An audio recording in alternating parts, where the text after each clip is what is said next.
At Wind River Resort and Casino, we like to celebrate life's little moments. Oh, and the big ones too, because around here, when you're completely in the moment, that's when the magic happens. Come in and find your moment at Wind River Resort and Casino. All right, good morning, everyone. I'm Chief Meteorologist Mike Krueger, just taking a little sip of my coffee there this morning here. You're watching Coffee with Krueger every weekday morning at 6:30 in the morning. We're taking a look at the radar, and we did see a lot more lightning strikes again yesterday afternoon, last night, and even early this morning around 2, 3 o'clock in the morning. There were some lightning strikes in northeastern Modoc County, as you can see right there. But since then, things have quieted down. Now, it's interesting here. We take a look at the heat signatures that are being detected by the weather computer here. And you can see in western Trinity County, we're seeing some activity. Also, that prescribed burn out southwest of Red Bluff, seeing that heat signature there as well. Now, there are other fires that we need to tell you about here, and let's get you right into it. Now, keep in mind, you've been talking about how these lightning strikes over the last several days had the potential to spark fires. And we certainly have seen a handful of those throughout the last couple of days. There have been a lot of lightning strikes, especially on Monday and especially yesterday. Today, though, we're going to see a break in that overall trend, and I don't expect any more thunderstorms. I don't expect any more lightning strikes in the mountains here, so very good news there. But what's not such great news is I've got some new fires to tell you about here. So let's start with Trinity County. And you can see in Trinity County, you can see there are several fires, especially off to the west. Let's start with, though, the first one that we reported to you on Monday. And that is the Reading Fire south and east of Douglas City. There were evacuation warnings for that fire, which have been lifted a couple of days ago. As of, well, late last night, 47 acres, 80% containment per CAL FIRE.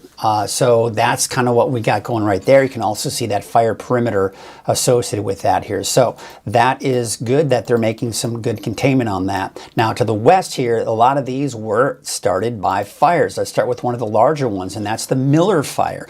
And you can see an image there in the right there coming in from, I would believe, a firefighter, 20 acres.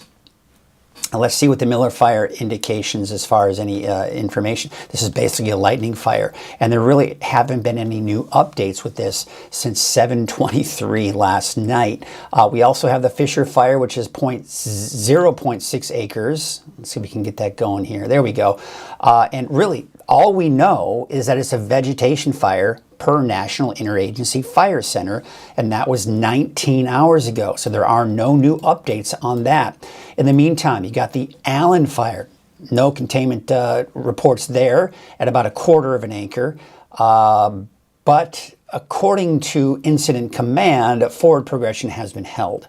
The Canadian Fire south of Highway 299 is 0.06 acres, no containment, 50 by 50 vegetation fire per aircraft overhead. You've got the Swedes Fire, 100% contained per Shasta Trinity National Forest. You've also got the Denny Fire, which is actually an old burn scar there, so that should help in the efforts. The fire is reported at 200 by 200 feet in the upper 1/3 of the slope at a slow rate of spread. Now, that was 19 hours ago, so no new reports coming in from there. All right, let's take you off into Siskiyou County now. You have to forgive me, my screen is up there. That's why I'm looking up there here. I can see here, but it's smaller and harder to see. But you have the Table Rock Fire. Of course, that's the bigger one. 99 acres, 20% containment. That was updated 30 minutes ago per CAL FIRE, 20 minutes ago.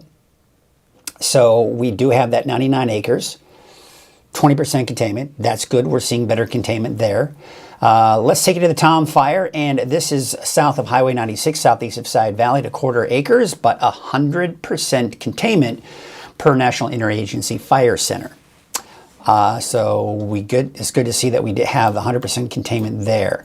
We also have a couple of fires that have pretty much reached that 100% containment here. The Slough Fire, I believe is how you'd say that, 3 acres, 100% contained per CAL FIRE. Siskiyou, that was updated at 5:41 this morning.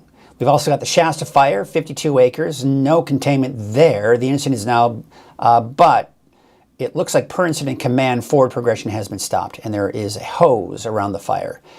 Final final size is 5.2 acres. All right, so that is a look at Siskiyou County. One last look here. We're going to take you down to Plumas County, where we've got the Highlands fire, 0.33 acres, 100% containment. This is per, radio traffic. It's really kind of what they've got here coming in from, so really no official statement coming in from any of the agencies, but radio traffic saying that it's now contained. So that's good. That's the Highlands fire, 100% containment. The Letter fire, also 100% contained, 11.1 acres. Per Wildcat, yesterday it was announced that the fire was contained with 100% containment. So that is good. So let's zoom it out here again. Just one last look at all the fires in the area, and really the main one that, or the main two fires that are of main concern is the Table Rock fire, and then the, let's see, which one is this? The Miller fire as well. Otherwise, we're not seeing any major growth or movement of these fires, so that's obviously good news. By the way, I want to remind you, and I'm just going to take you to weathernorcal.com first and foremost here. Click on that. There's weathernorcal.com. You scroll down, click on fire danger, and it's a one-stop shop, folks. This is what we've got here. You've got watch duty right there. You can, on the site there, you don't have to leave the site, and you can click on all the different fires on the right side, and then just X out there, you can see the other fires, and you can get the latest information coming in from that. The thing is, I do a report on the fires, a brief report in the 6 o'clock morning update that I record. I also do it live here on Coffee with Krueger, but I don't really do, unless there's a major fire going on and we need to really address it, I don't typically do much in the way of fire coverage as far as what's happening with the fires currently during the noon update or the 6 p.m. update. So what I recommend is that you go to weathernorcal.com, then click on that fire section, and you've got the fire page here, and there's all kinds of great information. You've got the fire weather outlooks, you have got the significant fire potential. You can click on each day and see if there are any concerns for our area. You've got the National Weather Fire forecast, so you can get the fire forecast, see if there's any fire weather watches or red flag warnings. You've also got any evacuation orders or warnings in your area, a link to CAL FIRE if you just want to go directly to the source there. Also PG&E, if there are going to be any public shutoffs here, especially for the fires, you can check that out. And last but not least, you've got the Office of Emergency Services by county, and that'll of course give you any updates coming in from your local counties and what's going on there as well. So be sure to check that out. So once again, you can take a look at some of the fire signatures that we are getting, the latest information coming in, and you can see some of the hotter fires that are burning look to be in western Trinity County in the higher elevations. All right, let's go and take a look at our fire weather forecast sponsored by Garmin's Tractor Service. You can see the winds right now are fairly calm. This is the way we want to start the day. And quite honestly, it's honestly the way we want our day to be. But unfortunately, we do get the heating of the day and things begin to kind of mix up, and we start to see those winds begin to pick up. That's normal for us. It's a normal pattern that we see during the summer, and those winds tend to pick up. Now, they're getting a little gusty at times, 15 to even 20 miles per hour. That's a bit of a concern. But you can see by tomorrow morning, we're seeing those winds die down. The good news, the bad news is they pick back up even stronger. And it looks like more of a northwest wind for the north end of the valley. You're talking 20, 25, even 30 mile an hour gusts. That's most likely going to elevate that fire weather risk. Then we take you into your Friday morning. Winds are dying down again, but there you can see by the afternoon, the winds pick right back up. So let's take a look at the fire weather risk. This is combining the temperature, the humidity, which are the numbers on your map right there, and the color coding is the fire weather risk. Low being green, high being orange and reds, and then the deep reds into the purples is extreme fire danger. And then we don't typically get within that extreme category, but it's not out of the question. We're not seeing that happen anytime soon. Today, we're mainly moderate. You can see a little spike there off towards the west of basically southwest of Reading of high fire danger, but for the most part, we're seeing improving conditions today. The problem is, even though we are seeing some good recovery tonight and tomorrow morning, there it is. You see those gusty winds that we're seeing tomorrow afternoon for the north and west side of the valley. That's where we have the highest fire danger again for tomorrow. Then taking you into your Friday morning, we're seeing the humidity around upper teens to low 20s. And there you can see that fire weather risk in the moderate to even getting into the high range. So what we're seeing here is not terribly alarming. This is pretty typical for us to get into that moderate to high range. Again, when we really have to be aware of is when we start getting into the reds, and in particular the deep reds and those purples. And we're not seeing that anytime soon. Once again, want to remind you, weathernorcal.com, click on the fire danger section, and you can get the latest information coming in there as well. All right, let's take a look at our Krueger's Quickcast. For those of you that just want a quick look at the forecast for the day, here it is for your Wednesday, June 11th. Temperatures still pretty mild in Redding at about 69 degrees, but 59 degrees in Chico, and mainly 40s and 50s for the higher elevations and for the coast. You're heading out the door this morning, shouldn't be too bad. Temperatures in the upper 60s for the valley. I'm expecting mostly cloudy skies and the fog along the coast, as we're already starting to see that and have seen that overnight and this morning, but otherwise clear skies to start off the day, and maybe some clouds developing in the afternoon for today. Now, the last few days we've seen a big flare-up of clouds and thunderstorms developing in the higher elevations, but that's moving on out, and I do expect drier conditions today. The Storm Prediction Center in Norman, Oklahoma has given the extreme northeastern Modoc County a chance for thunderstorms. I don't really anticipate there to be much, if any, thunderstorm activity for all of Northern California, including Modoc County. And you'll see that when we look at Futurecast here. You can see the fog along the coast, to take note there. That is going to have a hard time burning off, if at all. So we'll call it partly to mostly cloudy skies for the coast. Meanwhile, for the valley, for the valley, sunny skies. But there you can see in the higher elevations, no thunderstorms, and this is great news. We've just been looking at all the fires in the higher elevations, and a lot of them were sparked by the lightning strikes. Let's take you into tonight and early tomorrow morning. There's the fog for the coast, clear skies elsewhere. All right, so here's a look at our forecast for today. Temperatures are dropping. In fact, we're seeing a dip in our temperatures today before going up a little bit again tomorrow, and then back down again toward the end of the week. But in the mountains, you're talking temperatures mainly in the 80s, and it looks like in the upper 50s for the coast. Now, for tonight, temperatures low 60s. Again, we've got some of that cooler air that's moved on in. 40s and 50s for the higher elevations, and mid to upper 40s tonight for the coast. Let's take a look at your 7-day forecast for the valley. There's that spike on Thursday, a dip on Friday, Saturday. Now, for Friday, Saturday, I'm expecting upper 80s to low 90s for the valley, basically around 88 to about 90. And then Sunday, temperatures start to increase again, and especially Redding and even Red Bluff, you could get back up to about 100 degrees by next Tuesday, upper 90s though for Chico. So a bit of a roller coaster ride with these temperatures. The coast, you're just going to average out around 59 to 60. For the inland areas, you're dry, no thunderstorms, upper 70s, low 80s, warming up to the upper 80s though by Sunday. And for Trinity County, roller coaster ride as well, no thunderstorms for you either. All right, let's take a look at your Siskiyou, Modoc County, and Eastern Mountains forecast. No thunderstorms here either. Temperatures dropping Friday, Saturday, and then temperatures increasing after that. So it looks like we do have the thunderstorms out of the forecast. I want to remind you of the Shred Fraud event toward the end of the month. It's Saturday, June 28th. You've got PSA2, High Cap, and Medicare Patrol. They are all teaming up together to help you fight fraud. You know, you open up your mail, and without even thinking about it, if you don't need it, you don't want it, you throw it in the trash. Put it in your recycling bin. You put that out on the curb, and what happens? You get thieves that can go into those recycling bins and go into that open mail, and a lot of times there is some sensitive information within that mail that they can steal your identity. A lot of people don't realize this. So the Shred Fraud event is Saturday, June 28th from 9 a.m. to 1 p.m. on Hartnell Avenue. Open and shred the mail you don't need right there on site. Medicare statements, sensitive documents, old bills, the works. Be sure to put that in your calendar.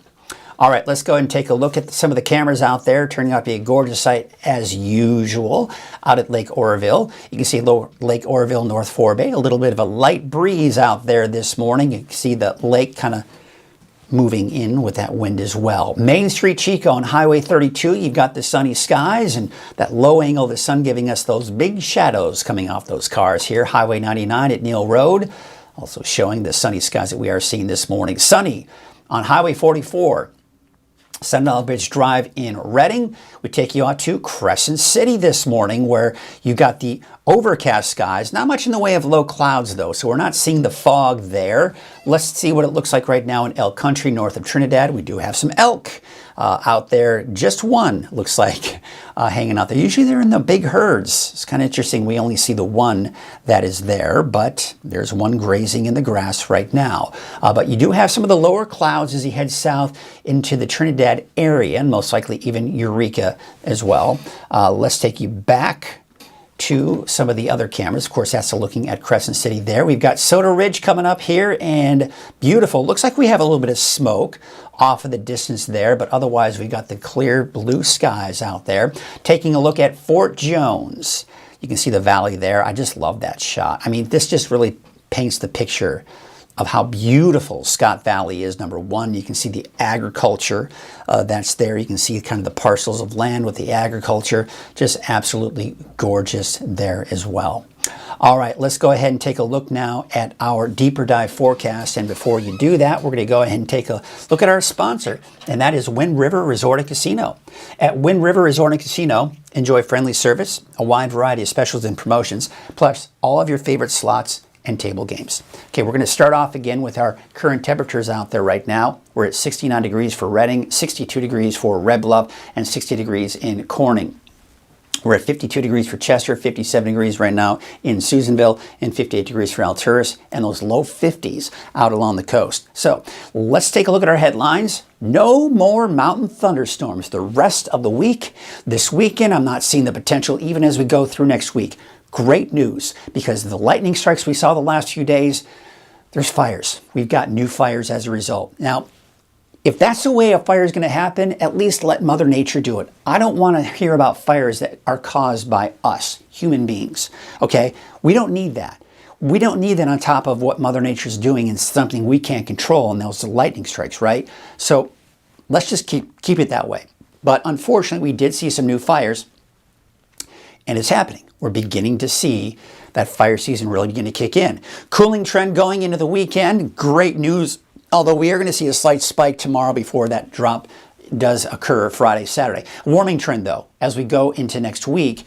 And I do expect some triple digits in there, but nothing major, nothing we're not used to around here. So I don't see any major heat waves, at least through next week. Now, down the line, a couple weeks from now, long range is indicating a big ridge of high pressure building in, and we could be approaching that 105 to 110 degree mark. But that's a long way out, folks. Let's not worry about that. I just wanted to give you a heads up. That's kind of what I'm seeing right now.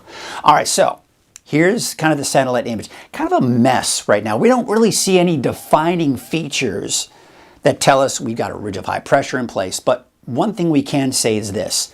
You see all these clouds? These are storm systems. And especially this right here is coming in from the Gulf of Alaska. Okay, so what this is doing is, as this has been progressing eastward, the ridge of high pressure that's been over us and the heat associated with it is being nudged to the south and east. So as a result, our temperatures are dropping a bit. Now, we're going to see a little spike as a ridge of high pressure builds back in tomorrow, and that pushes that energy to the north. But there's more energy coming in behind that. That's going to bring our temperatures down for Friday and Saturday. So we look at the temperature outlook, cooler than normal to the north and west, warmer than normal to the south and east, but we're kind of more within that normal category. But this cooler air was over us just a couple of days ago, but we're beginning to see that warmer air begin to kind of push back in, and that cooling trend is what we've got here. So hot, that's what we've been dealing with here earlier this week. See how that's just kind of staying put. We've got this cooler air that's going to be coming in by Friday into Saturday. So you see the dip in the jet stream right here. This is the main pocket of cold air is right here. But that cooler air is kind of pooling down into the Pacific Northwest, where they're going to see significantly cooler weather. What this is mainly doing for us is helping to usher in some slightly cooler air by Friday and Saturday, and then it nudges that heat down to the south. Now that's going to move back up northward, but you see all this energy off to the west here. What's happening is that's still preventing this heat from building back in. It's going to stay put over the desert southwest. But you'll also notice this right here. This is what we call a trough of low pressure. This does not have a ton of cold air associated with it. It's still going to be fairly warm air, and that's why I do expect to get back up into the 90s. Now, this does not typically when you have a trough of low pressure, it'll bring us rain. But there's no moisture for this thing to work with. And number two, I think it will also maybe help to elevate those winds a little bit, unfortunately. But temperatures are increasing. Now, this heat has been showing signs over the last few days of trying to build into Northern California. But now it's showing signs of staying put. And the reason being is this right here. This colder air is going to be moving eastward and riding over this heat right here. So it's trying to move up into our region, but it can't. And that's because of this right here. So we're kind of in the middle, right? We have cold air here. It'd be nice if that was on top of us, but it won't be. This is the heat. This is the big time heat, right? So we're in the middle of that. So yes, it's going to warm up, but it's not going to get as hot as it could. And it's all thanks to this right here. All right, so there's the overall 10-day trend, at least for Redding. There's that little spike I was talking about for tomorrow. It drops down to the upper 80s to about 90 for Friday, Saturday, and then ticking back upward. So again, yes, not as hot, but we're still talking 100 to 102, but then it starts to slightly dip again toward the end of next week. Let's take a look at the lake levels here real quickly, and you can see about 90% out towards your capacity for Shasta Lake, Trinity Lake 93%, and 99% out towards Lake Oroville. You can see that's just the minor drops that we are seeing, and that's just mainly from kind of flood control, if you will, or not flood control, but just releasing of the water coming out of the dams there. But there you can see the wave heights are looking pretty decent. I mean, the thing is, if you're going to be on a small boat, you should be okay. A little bit higher as you start heading out there. But overall, there are no small craft advisories. The main concern, if you are going to be on a boat, is the patchy fog that we're going to see out there. Now, the wind's starting off fairly calm this morning, but they will rise out of the north at about, or stronger winds that is, by this afternoon from the north at about 10 to 15 knots. Like I said, no advisories, just keep in mind that there will be some of that patchy dense fog out there. All right, let's go and take a look at our forecast here for today. And Trinity County, starting off there. No thunderstorms, folks. Huge, huge, huge, huge, especially with all the fires that have started because of the lightning strikes, right? No more. We're done with that. Temperatures are dropping as well.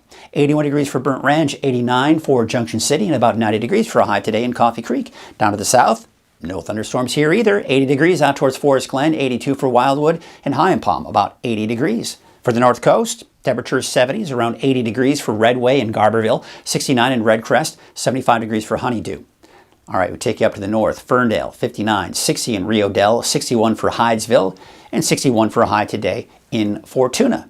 Up to the north, 64 degrees for Blue Lake, 59 for Eureka. We are going to see that fog, right? But no fog for the inland areas like Hoopa and Willow Creek, and cooler there as well, mid to upper 80s. 81 for Orleans, 68 degrees for Gas Key, and there you can see Oric, a high of about 61 degrees.